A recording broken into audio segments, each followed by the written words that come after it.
The price of justice. The acrid smell of smoke still clung to Maya Chen's clothes as she sat in the police station at dawn, her hands trembling around a styrofoam cup of terrible coffee. 12 hours ago, she'd risked her life to save a man from a burning building. Now she was here to make sure he faced justice. "Miss Chen, you're certain you want to press charges?" Detective Morrison asked, sliding the paperwork across the desk. "Against Marcus Webb?" "The Marcus Webb?" Maya's jaw tightened. She knew what he was really asking. Marcus Webb wasn't just any man. He was a billionaire real estate mogul whose face graced business magazines and penthouse parties. The kind of man who could make problems disappear with a phone call. "I'm certain," she said, signing her name with a steady hand. It had started the previous evening when Maya finished her shift at the community center in Brooklyn. As the program coordinator, she'd spent the afternoon helping Mrs. Rodriguez fill out immigration paperwork and teaching a group of teenagers about college applications. It was fulfilling work, even if it barely covered her rent. Walking home through the industrial district, a shortcut she'd taken 1,000 times, Maya noticed smoke billowing from a converted warehouse. The old Riverside building had been purchased months ago, slated for demolition to make way for luxury condos. It should have been empty, but through a ground-floor window, she saw him. A man slumped over a desk, motionless, as flames crawled up the walls behind him. Maya didn't hesitate. She'd grown up in these neighborhoods, knew every fire escape and back entrance. The front door was locked, but she found a side window partially open. The heat hit her like a wall as she climbed through, covering her mouth with her jacket. Sir, wake up!" She shook the man's shoulder. He was unconscious, probably from smoke inhalation. Designer suit, expensive watch, clearly not a squatter. What was he doing here? The ceiling groaned ominously. Maya grabbed the man under his arms and dragged him toward the window with strength, born of pure adrenaline. He was heavy, dead weight, and every second the smoke grew thicker. Her eyes burned. Her lungs screamed. Somehow, she'd never quite remember how. She got him through the window and onto the sidewalk. Just as the first fire truck rounded the corner, paramedics rushed forward. Maya collapsed on the curb, coughing violently, watching firefighters battle the blaze. "Ma'am, you saved his life," a young paramedic said, fitting an oxygen mask over her face. "That was incredibly brave." "Is he okay?" Maya managed between coughs. "He'll make it thanks to you." "Do you know him?" Maya looked at the man on the stretcher, now receiving oxygen. Even unconscious and covered in soot, there was something familiar about his sharp features and silver-touched hair. Then she saw the building plans scattered near where she'd found him. Her blood ran cold as recognition hit like a freight train. Marcus Webb, the man who was destroying her neighborhood. 6 months earlier, Marcus Webb had purchased a dozen buildings in their area, not to renovate or preserve them, to demolish them. His company, Webb Developments, specialized in urban renewal, which really meant displacing working families to build luxury apartments no one in the community could afford. The community center where Maya worked occupied one of those buildings. So did the small businesses on their block, Pedro's Bodega, the family-owned laundromat, the Dominican restaurant where 3 generations worked side by side. Webb's eviction notices had arrived like death sentences. Maya had led the resistance. She'd organized meetings, circulated petitions, contacted every city council member and local news outlet who would listen. She'd stood on sidewalks collecting signatures, her voice hoarse from chanting at protests. Marcus Webb had ignored them all. His lawyers sent polite letters about fair market compensation and inevitable progress. 2 weeks ago, they'd received final eviction notices. They had 30 days. And now, this man, this destroyer of communities, was alive because Maya had saved him. At the hospital, after she'd been checked for smoke inhalation and released, Maya sat in the waiting room. She should leave, go home, forget this ever happened. But she couldn't. A doctor emerged. "Ms. Chen, Mr. Webb is awake. He's asking for the person who saved him." Maya followed the doctor to a private room, every instinct screaming at her to turn back. Marcus Webb looked diminished in the hospital bed. oxygen tubes in his nose, his usual commanding presence reduced to simple human vulnerability. When he saw her, his eyes widened with recognition and something else. Shame. "You," he said hoarsely. "You're the woman from the protests. The community center. Maya Chen. I know who you are." He coughed weakly. "The paramedics told me what you did." "Why, after everything?" Maya had asked herself the same question 100 times in the last few hours. "Because you're a human being. And despite what you might think, people in my neighborhood understand what that means." Marcus looked away. "I was at the Riverside building to review the demolition plans one last time. I wanted to see it for myself before." He trailed off. "There was an electrical fire, ancient wiring. I tried to put it out, but the smoke. Everything went black." "Why are you telling me this?" "Because you deserve to know. And because—" He met her eyes. "I found something in that building last night. Before the fire." He gestured to a bag on the side table. With trembling hands, he pulled out a singed folder and handed it to Maya. Inside were documents, old ones. Property deeds, city records, architectural surveys. Maya's hands shook as she read. "That building," Marcus said quietly, "and 3 others on your block. They were never legally transferred to my company. The previous owner forged the sales documents. My lawyers missed it in due diligence. Those buildings don't belong to me. They don't belong to anyone, technically. They revert to the city." Maya stared at him. "You're saying—" "I'm saying the evictions on those properties are illegal, including your community center." He coughed again, wincing. "I found out yesterday. That's why I was there, trying to figure out what to do." "What do you mean, what to do?" "You tell people the truth. You stop the evictions."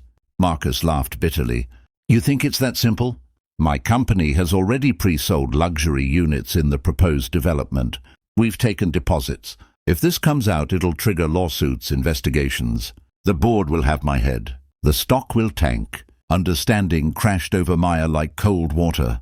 "So you were going to stay quiet? Let the evictions proceed. Let illegal actions destroy people's lives to protect your company." "I was considering my options," Marcus said weakly. Maya stood, the folder clutched in her hands. "Keep your gratitude." "I don't want it." "Miss Chen, wait!" But she was already walking out. That night Maya couldn't sleep. She kept seeing Marcus Webb's face, the shame in his eyes. She thought about Mrs. Rodriguez, who'd finally saved enough to make her bodega profitable, about Jamal and his siblings, who used the community center's after-school program, while their single mother worked 2 jobs, about her own neighbors, who'd lived in this community for decades. By morning, she'd made her decision.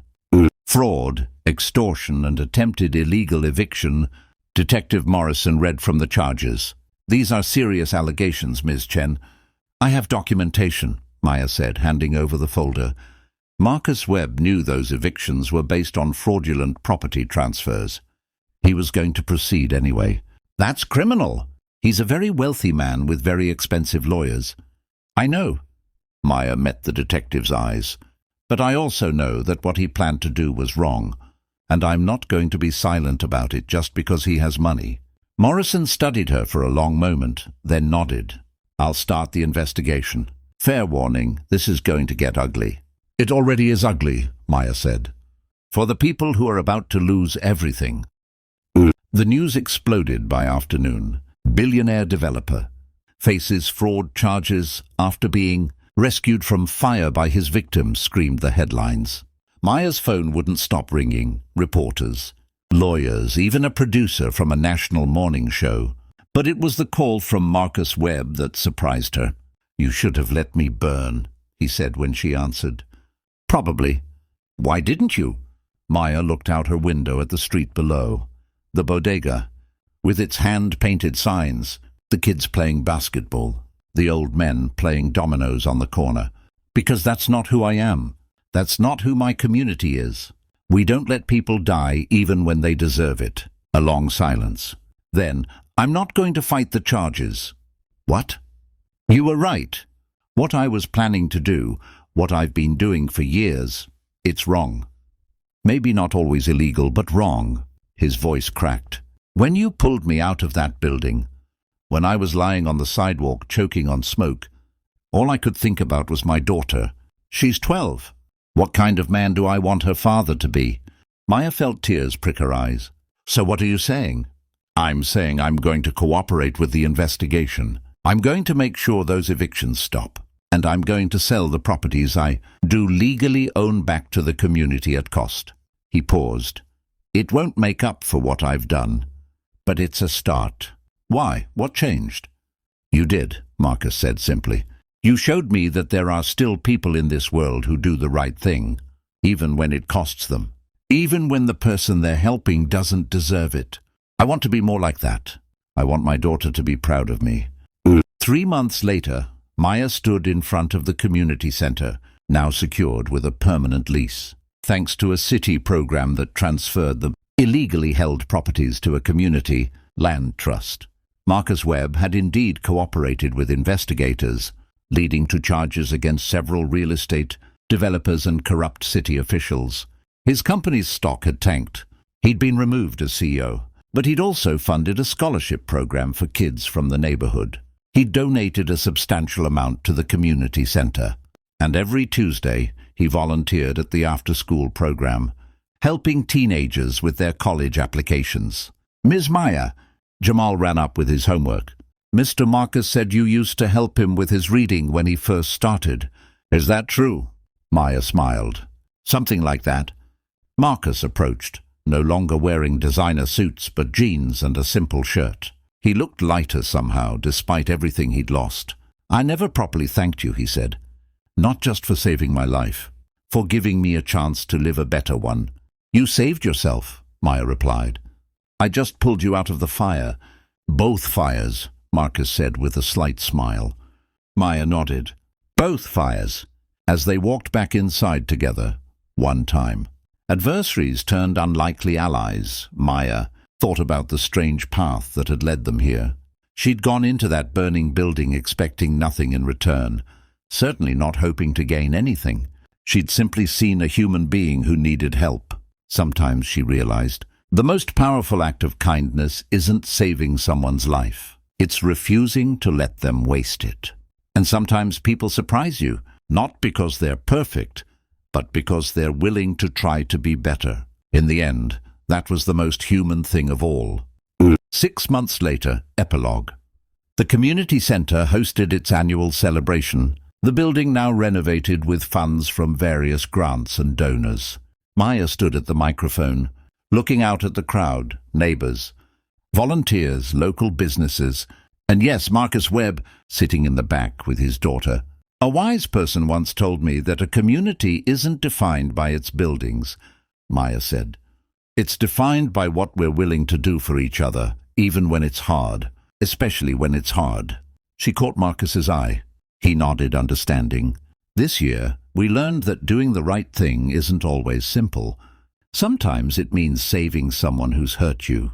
Sometimes it means holding them accountable afterward. And sometimes, if we're very lucky, it means watching them choose to change. The applause was thunderous. But Maya wasn't finished. We're announcing a new partnership tonight.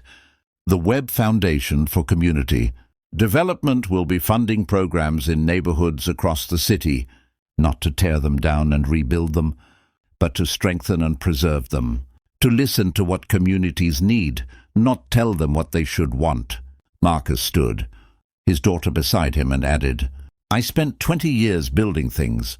Now I want to spend the rest of my life building people up. I can't undo the past, but I can try to do better going forward. Thank you for letting me try. Later, as people mingled and celebrated, Maya found herself on the front steps with Marcus. You know, he said, my daughter asked me why you helped me that night. Why you'd risk your life for someone who was trying to hurt your community. What did you tell her? I told her that's what heroes do. Real heroes. Not the ones in movies. The ones who live next door. Who work at community centers. Who show up every day to fight for what's right. He smiled. Then she asked if that meant she should be more like you. And? I told her we both should. Maya looked out at the street she'd fought so hard to protect. The bodega was still there, thriving. Families still lived in their apartments. Kids still played on the sidewalk. and a man who'd once threatened all of it was now helping to preserve it. "You know what the strangest part is?" Maya said. "I almost didn't go down that street that night. I almost took a different route home." "Fate," Marcus suggested. "Choice," Maya corrected. "Every single moment. You chose to go into that building. I chose to pull you out. You chose to change. Those weren't fate, they were decisions. The same decisions we all make every day about what kind of people we want to be." Marcus nodded slowly. "Then I'm grateful for your choices. And I'll try to make better ones myself." As the celebration continued inside, Maya Chen felt something she hadn't felt in a long time. Hope. Not the naive kind that expects everything to work out perfectly. The realistic kind that knows change is possible, even when it seems impossible. That knows people can surprise you. That knows one act of kindness, even a complicated, difficult one, can ripple outward in ways you never imagined. She'd carried an unconscious man from a burning building. She'd seen him arrested for his crimes. And now, improbably, she was watching him become something better. If that wasn't worth fighting for, she didn't know what was.